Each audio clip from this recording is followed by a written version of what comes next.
Bom, de início a gente tem que tratar o seguinte, a tributação, a forma de cobrança do tributo, ele teve evolução da sua cobrança de acordo com a evolução do próprio Estado, tá? Vamos pegar uma ideia aqui. Lá no século XVII, tinha-se a ideia da cobrança do tributo como forma de pagamento, isso não no Brasil, tá? Em qualquer país do mundo, principalmente na Europa. A cobrança de tributos como uma contrapartida à prestação de serviço pelo próprio Estado. Então você tinha lá a cobrança do tributo para que o Estado te desse uma prestação de serviço. Não era aquele serviço que nós temos hoje, mas a ideia era essa. Eu vou dar então a proteção de toda aquela estrutura do Estado para a sociedade e a sociedade então em contrapartida me entrega parte do seu patrimônio. Já no século XIX, passou-se a ter a função social do tributo, a ideia então de função social do tributo. Mas em que sentido? O tributo não pode ser meramente arrecadatório, ele tem que ter a sua função, ele tem que ter a sua estrutura voltada principalmente para a sociedade. Então essa é a ideia principal da tributação a partir do século XIX. Então o século XIX e XX passaram a ter ali uma imersão da tributação mais voltada então para questões sociais. Então o tributo vai ser cobrado, mas para que ele possa exercitar a sua função social. No Brasil, especificamente no nosso caso, e também os países da América Latina, né? Que a gente foi, todos os países aqui foram colonizados por europeus, então a gente teve um início de uma tributação um pouco conturbada. Em que sentido? A tributação era meramente um instrumento da arrecadação, tá? Era meramente um instrumento da arrecadação para municiar os cofres públicos da coroa, tá? Então os nossos colonizadores, e isso todos os países da América do Sul, da América Latina que foram colonizados dessa forma, tinham lá a arrecadação tributária como meio de levar dinheiro para a coroa, de levar dinheiro para o seu colonizador, certo? Teve uma pequena evolução então, e com a separação dos estados independentes, esse tributo passou a ser instrumento de política econômica, de política social. Então passou a ter a tributação mais como um meio de trazer uma estrutura de proteção social do que simplesmente um meio de arrecadação. Então você percebe que a tributação ela vai evoluindo, e essa evolução é importante para a gente entender cada espécie tributária. Nesse ponto, a gente vai pegar o que o Hugo de Brito Machado divide de tributação. Então, ele traz para a gente tributos em três formas, mas ele analisa a tributação de acordo com o seu objetivo. Então, eu tenho tributos que têm objetivo só de arrecadar, eu tenho tributos que têm objetivo principal, não só, né? Principal de arrecadar, principal de trazer um equilíbrio para certos setores, estimulando ou desestimulando cobranças, créditos, tá? E também tem aqueles tributos que servem sim para arrecadar, porém não arrecadam especificamente para o Estado, mas para entidades que têm um interesse público, tá? Para entidades que participam da administração pública, mesmo que de forma paralela. Então a divisão que o Hugo de Brito Machado traz para a gente é o seguinte: eu tenho tributos então que são fiscais, extrafiscais e parafiscais. Anotem esse critério, anotem essa conceituação, porque ela é muito importante para a gente. A gente vai trabalhar com ela a partir de hoje em praticamente todas as aulas, principalmente como formos tratar das limitações do poder tributar. Por quê? As limitações, princípios e imunidades, mas essencialmente os princípios, as exceções aos princípios, eles estão geralmente vinculadas a quê? A estrutura de extrafiscalidade, parafiscalidade ou fiscalidade dos tributos. Então já anotem aí que os tributos, divisão feita pelo Hugo de Brito Machado, tá? Idealizada pelo Hugo de Brito Machado, que analisa o objetivo da tributação, ele pode se dividir em tributos fiscais, tributos extrafiscais e tributos parafiscais. E o que seriam essas atribuições dele? Veja bem, pessoal, os tributos em si têm uma função primordial, uma função inicial, certo? Hugo de Brito Machado é o autor, certo? Essa função primordial, que é a função essencial do tributo, não quer dizer que ele não possa também ter uma outra função paralela, tá bom? Então vamos falar com um exemplo. A função do imposto de renda é a arrecadação. Ele vai arrecadar, ele é um tributo então arrecadatório.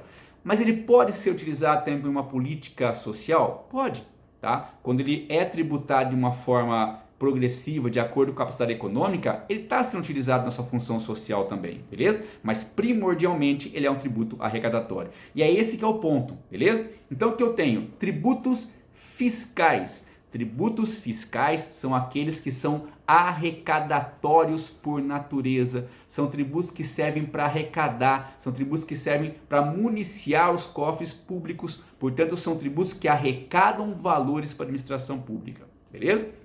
Tributos extrafiscais, por sua vez, são aqueles tributos que são mais utilizados na sua função principal como meio de intervenção. Em que sentido? Estimulando ou desestimulando certas estruturas, tá? Então, nesse caso, tributos extrafiscais, eu preciso aumentar a venda de produtos. Então, eu posso, através desses tributos, diminuir a tributação, tá? Eu preciso desestimular o uso de certos produtos, mas não posso proibir, porque eu não posso proibir o uso de produtos que são legítimos, como é o caso de bebida e cigarro, tá? Mas eu posso estimular a sua não utilização, fazendo uma tributação mais pesada, mais onerosa sobre esses produtos. Então, você percebe o seguinte: essa tributação extrafiscal, ela é utilizada, os tributos que nascem para ser extrafiscais, eles são utilizados primordialmente para essa finalidade, para trazer um estímulo ou desestimular certas situações. Já os tributos parafiscais são arrecadatórios, tá? Servem para arrecadar. Só que essa arrecadação que eles fazem é um pouco diferente, não vai municiar os cofres públicos especificamente. Por que não? Porque esses valores, tá? Esses valores vão ser levados diretamente para entidades que trabalham paralela ao Estado. São de interesse público também, têm uma relevância pública também, porém não são parte do Estado, não são nem órgãos do Estado e nem entidades criadas pelo Estado para fazer parte da administração indireta, como é o caso das autarquias, fundações, empresas públicas e sociedade de economia mista, tá? Quais são essas entidades? As entidades do terceiro setor, as entidades do grupo S, SESI, SENAC, SEBRAE não, né? SESI, SENAC, SESC, então são entidades que trabalham em paralelo ao Estado. Também os conselhos regionais, tá? Tirando a OAB, que teve uma questão de uma DIN julgada no STF, a 3026, desculpa, né? Em que entendeu que o valor arrecadado da unidade não é tributo. As demais entidades, os demais conselhos fiscais, sim, são tributários, beleza? Agora, essas entidades foram criadas pelo Estado? Não. A maioria delas não foi. Só que foram elevadas a nível de autarquia. Por que a nível de autarquia? Para que possam exercer uma maior fiscalização sobre aquela pessoa que ele administra ou aquela pessoa que ele controla. O caso dos médicos, Conselho Regional de Medicina, os dentistas, Conselho Regional de Odontologia e aí os demais conselhos, tá bom? Então, foram elevados a nível de autarquia. E para o direito administrativo, o senhor vai trabalhar melhor essa ideia com vocês, elas são tratadas como o quê? São tratadas como autarquias especiais. E aí um toque para vocês, tomem muito cuidado, tá? Autarquias especiais não se confundem com autarquias em regime especial. Autarquias em regime especial são agências reguladoras, que quando cai numa prova vocês, geralmente o que diferencia elas de uma autarquia normal é o quê? É que seus diretores possuem mandato fixo, tá? É essa diferenciação, depois o professor do administrativo trabalha melhor com vocês os demais diferenciações, tá? Não são elas. As autarquias especiais são aquelas aquelas autarquias que foram elevadas ao nível D. Por quê? Autarquia, ao contrário da fundação, da empresa pública da economia mista, que elas são autorizadas à criação por lei e depois eu crio, como crio qualquer entidade da administração privada, ou seja, eu vou criar o seu estatuto, vou criar o seu contrato social e aí eu registro ou na junta comercial ou no cartório de registro das pessoas jurídicas, dependendo da sua função, se é empresarial ou não é empresarial. É assim que se cria. Mas a autarquia não. A autarquia eu necessito de uma lei para criá-la. Eu vou criar através de uma lei, beleza? Então ali, como eu não tenho uma lei que criou os conselhos ou uma lei que criou as entidades do grupo S, as entidades do terceiro setor, o que acontece? Para que elas tivessem a mesma autonomia, a mesma atuação de uma autarquia, através de uma legislação federal, elas foram elevadas ao nível de autarquia. Mas percebam, essas entidades não foram criadas pelo Estado, muitas delas foram criadas também pelo particular, porém exercem uma função pública, e exercendo uma função pública, o valor arrecadado, o tributo arrecadado para finalidades da sua manutenção são tratados então de contribuições, ou melhor, de tributos parafiscais. Por quê? São arrecadados para entidades que trabalham paralelo ao Estado, beleza? Marcelo, é verdade, deixa eu tentar, esqueci aqui de gravar, Marcelo, aguenta aí. Pronto, eu acho que agora está gravando. Tranquilo, pessoal? Então gravaram essa questão? Tributos então podem ser fiscais, arrecadatórios, tributos podem ser extrafiscais, trabalham com essa questão do equilíbrio, tributos podem ser parafiscais, são arrecadatórios, mas não são arrecadatórios diretamente para o próprio Estado, são direcionados os seus valores para entidades que trabalham paralelo ao Estado, beleza? Mas, modernamente, e hoje a gente fala dessa forma a tributação ela não tem uma conotação voltada só à arrecadação. A tributação hoje, o tributo em si hoje, ele tem uma finalidade principal de estimular certas situações. Ele vai ou estimular compras, ou vai estimular o mercado, ou vai estimular certas organizações, o crescimento de regiões, tá? Ou ele vai desestimular o uso de produtos, a emissão de produtos para o exterior, a compra de produtos do exterior. Então essa é a função hoje principal da tributação. Então a tributação moderna, no mundo moderno, a tributação tem essa visão, uma visão mais voltada à economia, mais voltada à estrutura de estímulo ou desestimular certas situações. Em função dessa, ou melhor, em organização dessa função tributária, a gente pode dizer que os tributos também podem ser divididos de acordo com a sua função também, né? Fábio Jean Bianchi, tá? Fábio Jean Bianchi, ele traz a diferenciação de tributos ou uma qualificação de tributos já voltada à sua função. E ele trabalha com qual ideia? Os tributos podem ser, ou melhor, podem ter uma função alocativa, que é o quê?